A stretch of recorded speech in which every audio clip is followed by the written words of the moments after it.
Okay students, last class में discussion हुआ था कोलिजन थ्योरी के बारे में और आज का हमारा टॉपिक है कि टेम्परेचर के चेंज होने पर रेट ऑफ रिएक्शन किस तरीके से चेंज होता है। राइट हमारा प्रीवियस इन्फॉर्मेशन ये कहता है, जब हमने पीछे के टॉपिक्स में पढ़ा तो हमें ये जानकारी मिला कि टेम्परेचर बढ़ने पर रेट ऑफ रिएक्शन इंक्रीज होता है। राइट बहुत सारी रिएक्शंस ऐसी हैं जो लो टेम्परेचर पर बहुत स्लो होती है, लेकिन जैसे ही टेम्परेचर राइज करता है वैसे ही उन रिएक्शंस की रेट बढ़ जाती है। जैसे आप लोग इस पहले जो फूड के बारे में बात कीजिए, आप सबको पता है कि विंटर के अंदर फूड जो है वो उतना जल्दी ख़राब नहीं होता, लेकिन जैसे ही समर का सीज़न आता है और उस समय आपका टेम्परेचर राइज करता है तो चीज़ें पहले की तुलना में ज़्यादा जल्दी ख़राब हो जाती हैं। क्लियर हो गया? तो इसी तरह की बहुत सारी केमिकल चेंजेस आपके लेबोरेटरी में देखने को मिलते हैं जो लो टेम्परेचर पर थोड़ा स्लो रेट पर होते हैं, लेकिन टेम्परेचर इंक्रीज करने पर उनका रेट जो है वो इंक्रीज हो जाता है। राइट एक्सपेरिमेंटल ऑब्जर्वेशन ये है कि every 10 degree rise in temperature, जब भी हम किसी रिएक्शन के टेम्परेचर को 10 डिग्री राइज करते हैं तो मोस्ट ऑफ द रिएक्शन जो हैं उनकी रेट डबल हो जाती है। यानी एक्सपेरिमेंटल ऑब्जर्वेशन क्या कहता है कि 10 degree Celsius rise in temperature, अगर 10 डिग्री सेल्सियस टेम्परेचर को हम लोग राइज कर दें तो रेट जो है रिएक्शन की वो डबल हो जाती है। ऐसा सभी केसेस में नहीं होता, मोस्ट ऑफ द केसेस में होता है। बहुत सारे ऐसे चेंजेस भी हैं जिनमें ट्रिपल तक भी होती है। राइट लेकिन हम लोग कुछ स्पेसिफिक चेंजेस को लेकर बात कर रहे हैं। मोस्ट ऑफ द कह दिया गया है आप लोगों को कि रेट ऑफ रिएक्शन डबल हो जाती है। राइट इसका मतलब ये हुआ कि अगर कोई रिएक्शन 37 डिग्री सेल्सियस पर हो रही है, राइट तो अगर टेम्परेचर को 10 डिग्री सेल्सियस राइज करके उस रिएक्शन को कराया जाए तो वो रिएक्शन पहले की तुलना में डबल स्पीड से होगा। राइट पहले की तुलना में डबल स्पीड से रिएक्टेंट कंज्यूम होंगे, पहले की तुलना में डबल स्पीड से ही प्रोडक्ट बढ़ेगा। क्लियर हो गया कि नहीं हो गया? तो आप यूं कह सकते हो कि मान लीजिए कोई रिएक्शन इस कंसंट्रेशन इस चेंजेस के साथ शुरू हुआ, ए चेंज हुआ प्रोडक्ट के अंदर। राइट और मान लीजिए ए की जो कंसंट्रेशन है और टाइम मेंशन कर दिया है, टाइम 0 सेकेंड, ए का concentration 2.0 molarity, right 10 second concentration 1.8 molarity. Right और ये जो पूरा चेंज है ये मान लीजिए हम 298 केल्विन टेम्परेचर पर कैरी आउट करा रहे हैं। राइट अगर यही सारा चेंज हम 298 की बजाय किसी और टेम्परेचर पे कराएं, 10 डिग्री जरूरी नहीं है, मैंने 350 केल्विन रख दिया और कुछ भी हाइपोथेटिकल डाटा मैं लिख रहा हूँ, एक ही कंसंट्रेशन इनिशियल की तो जितना शुरू में वहाँ लिया था उतना ही यहाँ लेंगे, लेकिन यहाँ पर 10 सेकंड के बाद कंसंट्रेशन घटकर 1.8 हुई रिएक्टेंट की, यहाँ पर मान लीजिए कंसंट्रेशन घटकर 1.5 मोलैरिटी हो गई। तो सीधा सा मतलब है कि अगर यही रिएक्शन आपका 298 केल्विन पर कराया तो 10 सेकंड में कितना रिएक्टेंट कंज्यूम हुआ? 0.2 मोलैरिटी। राइट लेकिन यही रिएक्शन अगर आप हायर टेम्परेचर के ऊपर कराया तो ज़्यादा रिएक्टेंट कंज्यूम हुआ, और ज़्यादा रिएक्टेंट कंज्यूम हुआ तो फिर सीधा सा मतलब है कि ज़्यादा प्रोडक्ट बना होगा, जल्दी बना होगा, क्योंकि 10 सेकेंड में ज़्यादा रिएक्टेंट कंज्यूम होने का मतलब है कि उस टाइम इंटरवल में ज़्यादा प्रोडक्ट की फॉर्मेशन।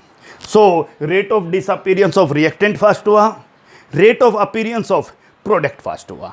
तो एक बात क्लियर है इस ऑब्जर्वेशन से भी कि टेम्परेचर इंक्रीज करने पर रेट ऑफ रिएक्शन इंक्रीज होता है।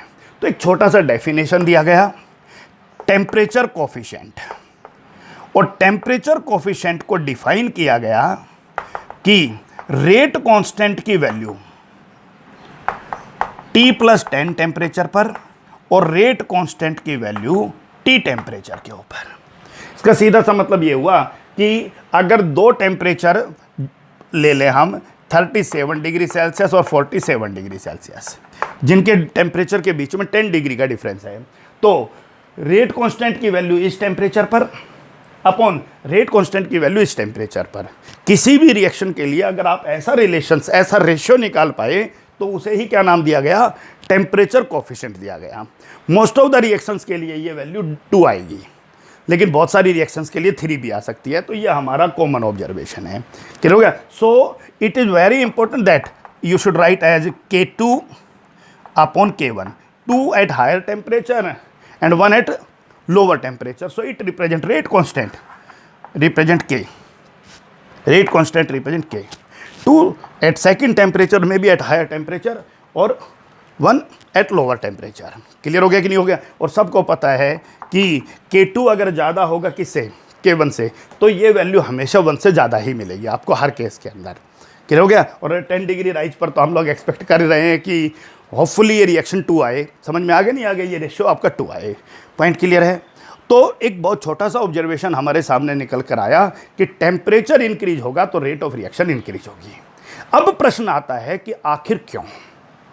क्योंकि केमिस्ट्री हर एक्सपेरिमेंटली प्रूव हो चुकी चीज का थ्योरेटिकली जवाब मांगता है।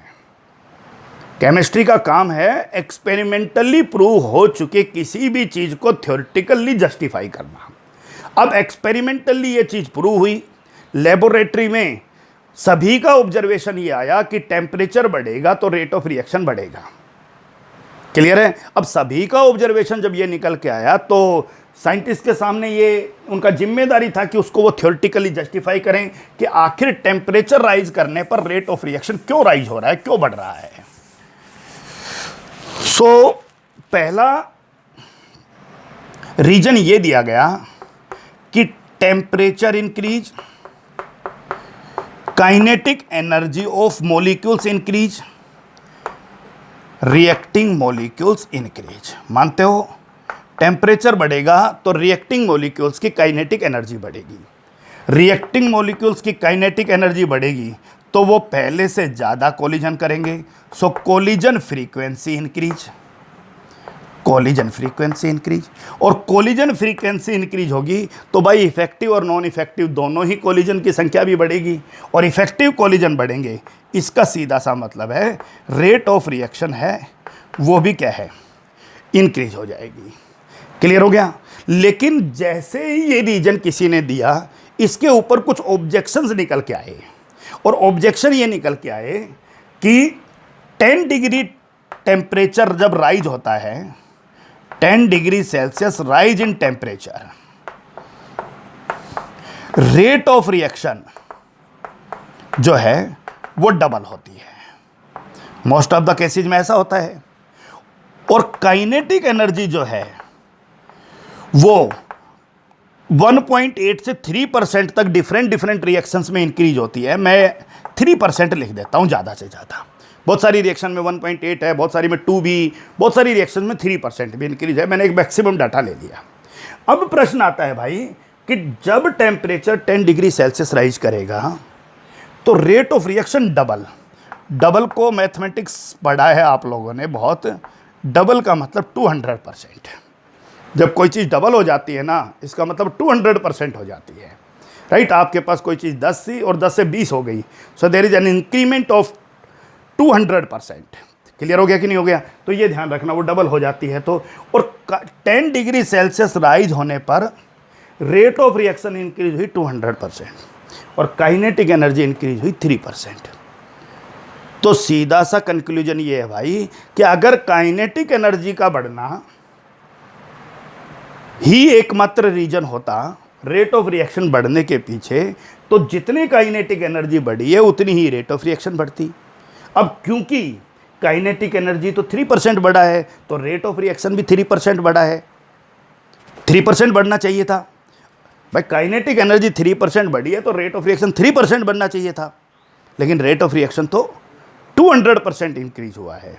इसका सीधा सा मतलब है भाई कि टेम्परेचर बढ़ने पर रेट ऑफ रिएक्शन बढ़ने के पीछे काइनेटिक एनर्जी बढ़ना रीजन नहीं हो सकता है। क्लियर है पॉइंट? क्यों नहीं हो सकता? क्योंकि काइनेटिक एनर्जी बढ़ना अगर रीजन होता तो जितनी काइनेटिक एनर्जी बढ़ती उसी के corresponding rate of reaction increase होती, लेकिन इनका तो कोई रिलेशन नहीं है। ये दोनों डिफरेंट वेरिएबल डाटा हैं, बहुत अलग अलग चीज़ें हैं। तो फिर प्रश्न आता है भाई, फिर टेम्परेचर बढ़ने पर ऐसा क्या हुआ कि रेट ऑफ रिएक्शन इंक्रीज हुई? तो दूसरा जस्टिफिकेशन ये दिया गया कि जब टेम्परेचर इंक्रीज हुआ तो मॉलिक्यूल्स जो हैं उन्होंने इजीली अपनी थ्रेशोल्ड एनर्जी की वैल्यू को अटेन कर लिया, easily attain their threshold energy value. और आप सबको पता है भाई, थ्रेशोल्ड एनर्जी वो मिनिमम एनर्जी है जो रिएक्टिंग मॉलिक्यूल्स के पास रिएक्शन करने के लिए होनी चाहिए। अब आप देखिए दोबारा से, एक रिएक्शन 37 डिग्री सेल्सियस पर हो रही है और उसको 5 मिनट का टाइम लग रहा है अपनी थ्रेशोल्ड एनर्जी को अटेन करने में, जिस पर जाकर रिएक्शन इंटरमीडिएट बनेगा या एक्टिवेटेड कॉम्प्लेक्स बनेगा। पिछली क्लास में हमने बहुत अच्छे से बात किया, राइट। लेकिन अगर यही रिएक्शन हम लोग 60 डिग्री सेल्सियस पर करें तो यही जो काम है, मान लीजिए ये काम 1 मिनट में हो गया, रिएक्शन ने 1 मिनट में अपनी थ्रेशोल्ड एनर्जी की वैल्यू को अटेन कर लिया।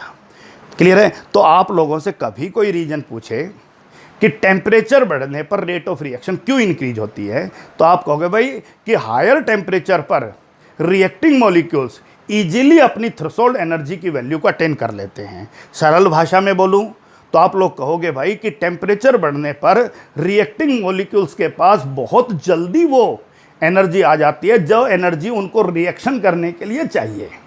उसे ही तो हमने नाम दिया था threshold energy. So point clear है, राइट। अब इस रिलेशन को कि टेम्परेचर के साथ रेट ऑफ रिएक्शन कैसे इंक्रीज होता है, इसको समझाने का काम अलग अलग साइंटिस्ट ने अलग अलग टाइम्स के ऊपर किया।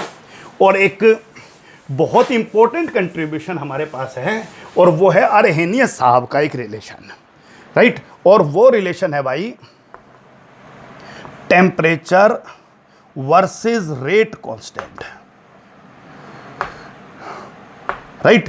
पीछे के टॉपिक्स में और इस टॉपिक में क्या चेंजेस है, क्योंकि पहले तो हम लोग कहते आए थे भाई रेट कांस्टेंट का वैल्यू कांस्टेंट होता है, उसका नाम ही रेट कांस्टेंट है।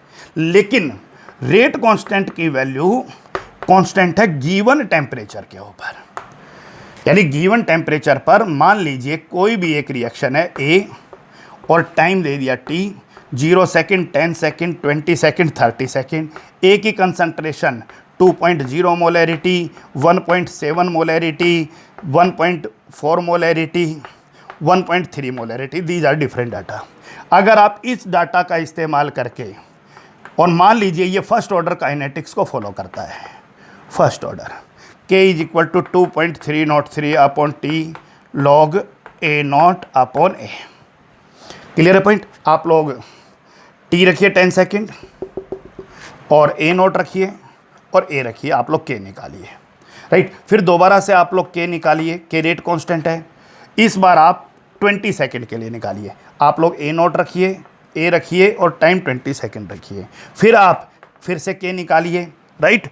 आपका ए नॉट, ए और टाइम 30 सेकेंड, तीनों की वैल्यू सेम आएगी क्योंकि रेट कांस्टेंट की वैल्यू तो कांस्टेंट है, राइट। शर्त सिर्फ इतनी है कि जिस रिएक्शन का ऑर्डर है, जिस ऑर्डर की रिएक्शन है, उसी के फॉर्मूला में आप लोग वैल्यू पुट कर रहे हो, तो आपका के का वैल्यू कांस्टेंट है। लेकिन अगर यही रिएक्शन टेम्परेचर चेंज करके किया जाए तो फिर जो रिएक्शन का जो के है वो चेंज हो जाएगा, रेट कांस्टेंट का वैल्यू चेंज हो जाएगा, राइट।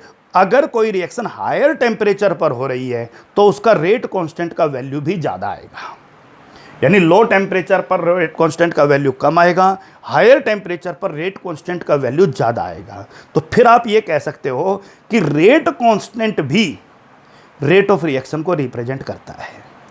अगर 308 केल्विन पर रेट कांस्टेंट की वैल्यू और 408 केल्विन पर रेट कांस्टेंट की वैल्यू की कंपेयर करो तो 408 केल्विन पर रेट कांस्टेंट की वैल्यू ज़्यादा आएगी।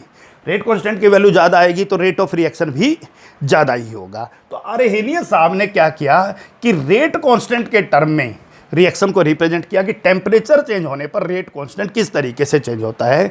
ऐसा अरहेनियस साहब ने अपने पूरे एक्सपेरिमेंट के अंदर अपना जो रिलेशनशिप है उसके अंदर जस्टिफाई किया। क्लियर है पॉइंट? तो हमारा आज का अगला जो टॉपिक है और बड़ा इंपॉर्टेंट टॉपिक है वो है कि रेट कांस्टेंट टेम्परेचर के साथ किस तरीके से चेंज होता है, relationship between temperature and rate constant. Clear है पॉइंट? और ये रिलेशन क्या कहता है भाई, अरहेनियस साहब ने रिलेशन दिया K is equal to A E negative E A upon R T, right.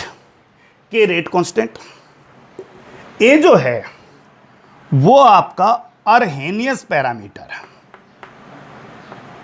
अर्हेनियस parameter है और एक्चुअली ये कोलिजन फ्रीक्वेंसी को रिप्रेजेंट करता है, टोटल नंबर ऑफ कोलिजन जो प्रोडक्ट बना रहे हैं। और e raise to power minus E A upon R T fraction of molecule, ये उस मॉलिक्यूल के फ्रैक्शन को रिप्रेजेंट कर रहे हैं विच ब्रिंग प्रोडक्ट। ये आपको नोट करना पड़ेगा, तो अपना नोटबुक ओपन कर लीजिए, राइट, और ओपन करके आप लोग इसको नोट करिए, विच विल ब्रिंग प्रोडक्ट।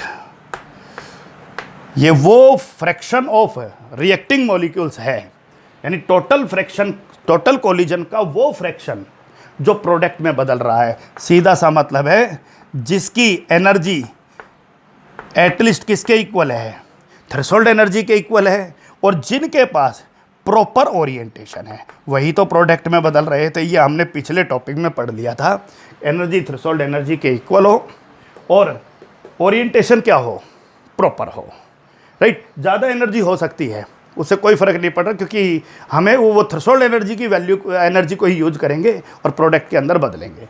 सो बहुत बार ये भी मिलेगा कि इक्वल टू और मोर देन, लेस देन पे प्रोडक्ट नहीं बनेगा। इक्वल टू और मोर देन है तो जितनी एनर्जी रिएक्टिंग मॉलिक्यूल्स को रिएक्शन करने के लिए चाहिए वो यूज कर लिया जाएगा, बाकी एडिशनल एनर्जी रहेगा। तो पॉइंट क्लियर है भाई कि ये क्या है, ए कुल कितना कोलिजन हुआ, और e raise to power minus E upon R T ये वो फ्रैक्शन ऑफ मॉलिक्यूल है जो प्रोडक्ट में बदला है। इसका सीधा सा मतलब हुआ कि ये वो फ्रैक्शन है जिनकी एनर्जी थ्रेशोल्ड एनर्जी की वैल्यू के इक्वल या उससे ज़्यादा है, राइट, और जिनके पास प्रॉपर ओरिएंटेशन है। के रेट कांस्टेंट को रिप्रेजेंट करता है। ए के बारे में पॉइंट क्लियर है, collision frequency. E A activation energy, E A activation energy, R gas constant, और एनर्जी के टर्म में आर की value 8.314 joule per kelvin per mole, right. This is the value of R, 8.314 joule per kelvin per mole. This is another point, right. और temperature taken in kelvin, क्योंकि यहाँ are की unit आपने kelvin में ली है, तो ध्यान रखना जब भी आप क्वेश्चंस के ऊपर जाओगे, एक्टिवेशन एनर्जी, एनर्जी की यूनिट तो जूल, किलो जूल, लेकिन आपको जूल में लेना पड़ेगा क्योंकि आर आपने जूल पर केल्विन पर मोल लिया है। तो पूरे क्वेश्चन के दौरान के रेट कांस्टेंट है, ए कोलिजन फ्रीक्वेंसी है, ये activation energy in joule, R gas constant 8.314 joule per kelvin per mole, and T temperature in kelvin. This is a point, right. अब मामला आता है भाई कि इसी इक्वेशन को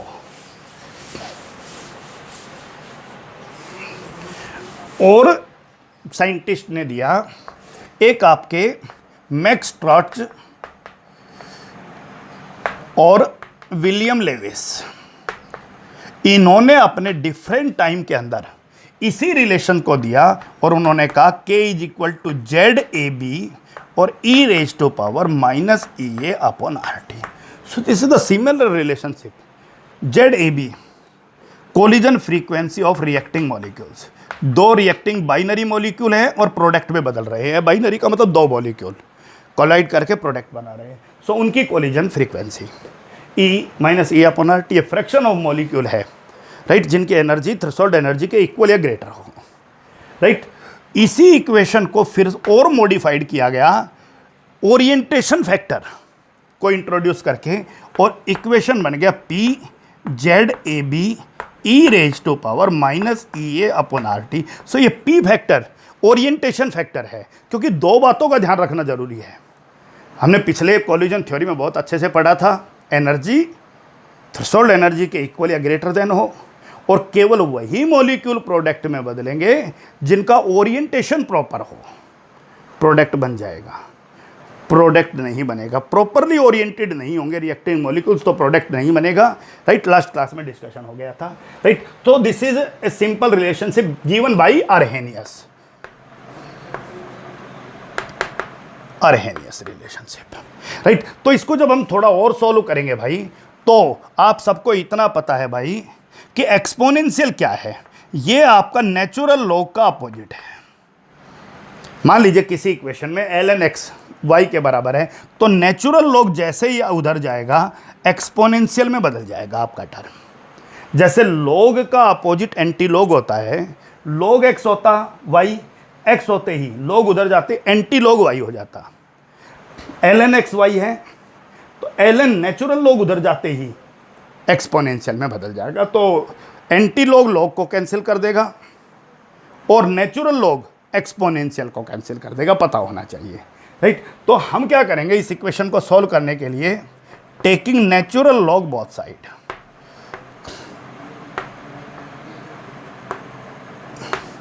हम नेचुरल log दोनों तरफ ले लेंगे, natural log both side, clear है।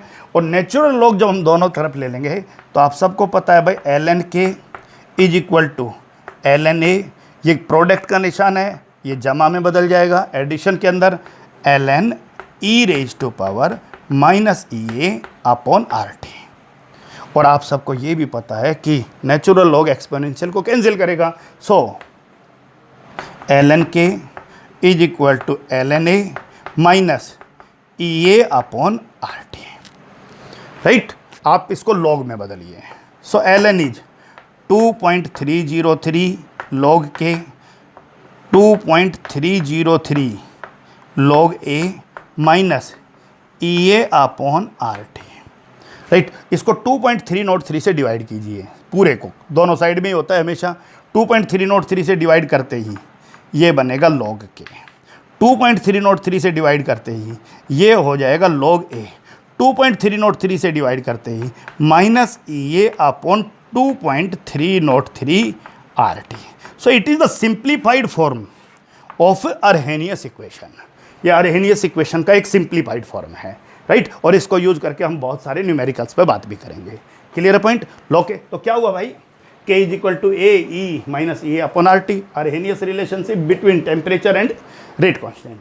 ओके, हमने इसको सोल्व किया, दोनों तरफ नेचुरल log लिया, तो ln k is equal to ln a plus ln e raise to power minus EA upon RT, right. उसके बाद ln ने एक्सपोनेंशियल को कैंसिल आउट किया, तो ln k ln a और natural log exponential cancel out, so EA upon RT। ln को log में बदला तो 2.303 log k, 2.303 log a और EA अपॉन RT जैसा है। 2.303 से डिवाइड किया, so it is log k, इसे डिवाइड किया तो log a और इसे डिवाइड करते माइनस EA अपॉन RT। तो इट इज सिंप्लीफाइड फॉर्म, और किसका सिंप्लीफाइड फॉर्म है, आपका अर्हेनियस इक्वेशन का सिंप्लीफाइड फॉर्म है। पॉइंट क्लियर है। तो हमारे पास जो रिलेशन था वो अर्हेनियस इक्वेशन का रिलेशनशिप k a e और minus EA upon RT, right, जिसको सॉल्व करने के बाद हम लोग पहुँचे log k log a minus EA upon 2.303 RT, right. और फिर इस इक्वेशन को कंपेयर किया गया y is equal to mx plus c के साथ, y is equal to mx plus c, definitely it is a straight line equation, right. और compare किया गया तो आप सबको पता है ग्राफ हमेशा y वर्सेज x बनेगा, और y और x दोनों क्वांटिटी आपकी नॉन क्वांटिटी होना चाहिए। तो नॉन क्वांटिटी टॉपिक क्या है, टेम्परेचर और रेट कांस्टेंट। इसका मतलब टेम्परेचर और रेट कांस्टेंट में से कोई भी एक चीज़, हमने पहले बात किया था टेम्परेचर चेंज होगा, रेट कांस्टेंट चेंज होगा, तो कोई भी एक टर्म y होगा और कोई भी एक टर्म x होगा। सो आप सब यहाँ ध्यान से देखिए कि log k तो अलग है, तो ये mx तो हो ही नहीं सकता क्योंकि एक ही टर्म है। इसका मतलब ये टर्म तो क्या हो गया आपका, वही हो गया। अब मामला आता है t यहाँ है 1 अपॉन टी, t नहीं है 1 अपॉन टी। इसका मतलब ये पूरा इक्वेशन क्या बन गया आपका mx, जहाँ x जो है वो आपका 1 अपॉन टी है, राइट। सो m minus EA upon 2.303 definitely slope है, और this is your intercept c। So equation को लिख लीजिए फिर से प्रॉपर फॉर्म के अंदर, और y is equal to mx 2.303 RT plus log a, this is y, it is mx and this term is see, x is 1 upon t, y is this. So plot a graph y log k, x 1 upon t, 1 upon t, right, m slope minus EA upon 2.303 R, right. और minus slope है तो graph ऊपर से नीचे की तरफ बनेगा, it is slope minus E A upon 2.303 और R, this is slope minus A upon 2.303 R, और this is intercept C and it represent log A, this is your point. तो बहुत सिंपल सा क्वेश्चन है, राइट।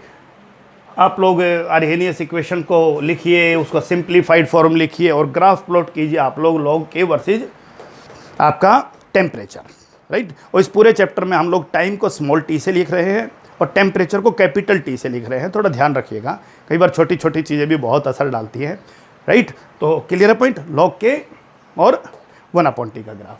अब slope का जो value है वो हमारा आ गया minus E A upon 2.303 R. इसका मतलब अगर स्लोप गिवन है तो आप एक्टिवेशन एनर्जी निकाल सकते हो। स्लोप का वैल्यू तो नेगेटिव ही आएगा, तो स्लोप का कोई नेगेटिव वैल्यू होगा, नेगेटिव से नेगेटिव कैंसिल हो जाएगा, आर की वैल्यू पुट कर दोगे 8.31, आपके पास क्या आ जाएगा, एक्टिवेशन एनर्जी आ जाएगा।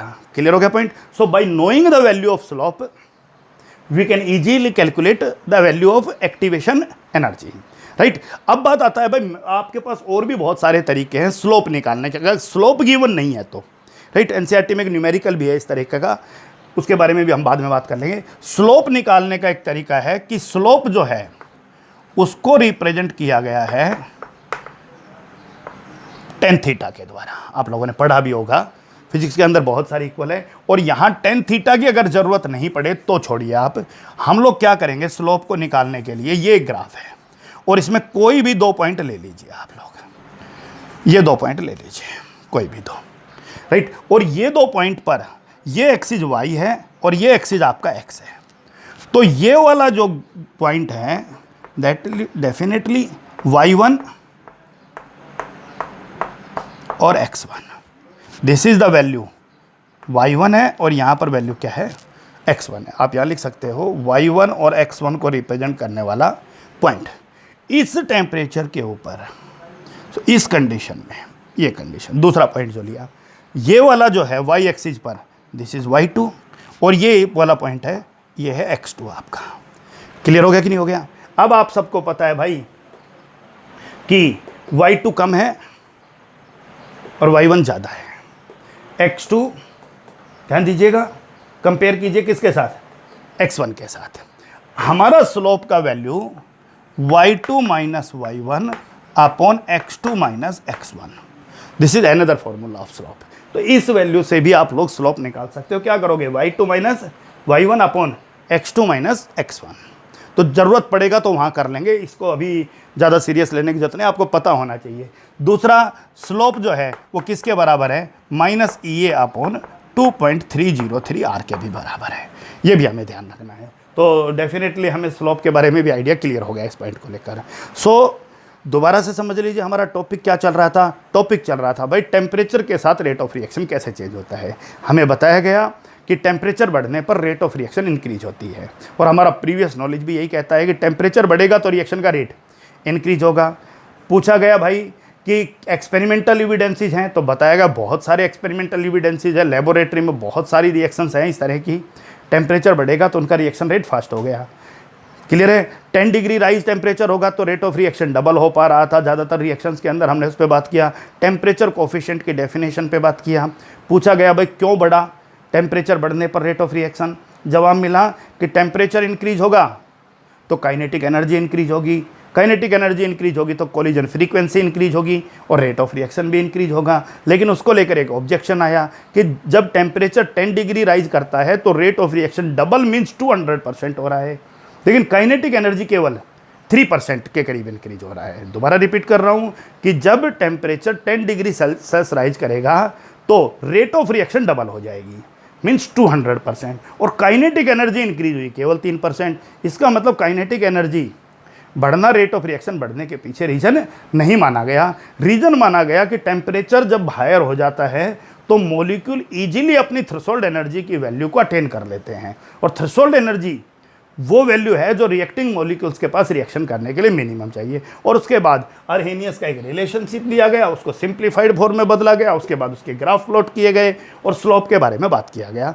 सो ये एक बहुत इंपॉर्टेंट टॉपिक है हमारे लिए।